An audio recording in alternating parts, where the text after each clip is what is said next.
Epic নম্বর বিভ্রাট ইস্যুতে রাজনৈতিক মহলে বেঁধেছে জোরালো বিতর্ক। দুটো ভোটার কার্ডের একটাই এপিক নম্বর কিভাবে হয় সেই প্রশ্ন প্রথম তুলেছিল তৃণমূল। এবার তারা পাশে পেয়েছে কংগ্রেসকে, যদিও বিজেপি তৃণমূলের অভিযোগ নস্যাৎ করেছে। কিন্তু তৃণমূলের অভিযোগের পরে নির্বাচন কমিশনের এ নিয়ে বিবৃতি স্বাভাবিকভাবেই কিছুটা হলেও কমিশনকে বেকায়দায় ফেলেছে। এবার এপিক বিভ্রাট নিয়ে কমিশনের সঙ্গে আলোচনায় বসতে চলেছে তৃণমূল। সূত্রের খবর, আগামী মঙ্গলবার বিকেল 5:30 নাগাদ তৃণমূল সংসদীয় দল নির্বাচন কমিশনে যাচ্ছে আলোচনার জন্য।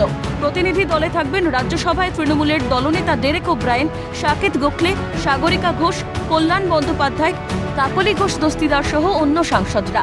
প্রসঙ্গত, নির্বাচন কমিশনের পক্ষ থেকে জানানো হয়, এই এপিক সমস্যা 2000 সাল থেকে রয়েছে। তাদের কাছে এই সমস্যা সংক্রান্ত 100 জন ভোটারের তালিকাও আছে। 3 মাসের সমস্যা সমাধানের ব্যাপারেও বিবৃতিতে জানিয়েছে কমিশন। ওই 100 জনের তালিকা প্রকাশের দাবি জানিয়েছে তৃণমূল। এক্সপোস্টে এ নিয়ে প্রশ্ন তুলে সাকেত গোখলে লেখেন, নির্বাচন কমিশন অবশেষে তাদের দোষ স্বীকার করেছে যে ডুপ্লিকেট এপিক অনেক লোককে দেওয়া হয়েছিল। এটা পুরোটাই হলো কারণ পশ্চিমবঙ্গের মুখ্যমন্ত্রী মমতা বন্দ্যোপাধ্যায় এই মিথ্যাটা ধরিয়ে দিয়ে দুর্নীতিটা সামনে এনেছেন। প্রথমে অস্বীকার করে এখন নির্বাচন কমিশন বলছে তারা 3 মাসের মধ্যে সমস্যার সমাধান করবে।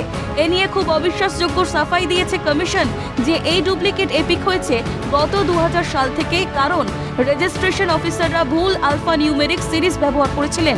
এতদিন ধরে এই সমস্যা থাকলে সেটা গত 25 বছরে কেন ঠিক করেনি কমিশন, তা নিয়েও প্রশ্ন তুলেছে তৃণমূল।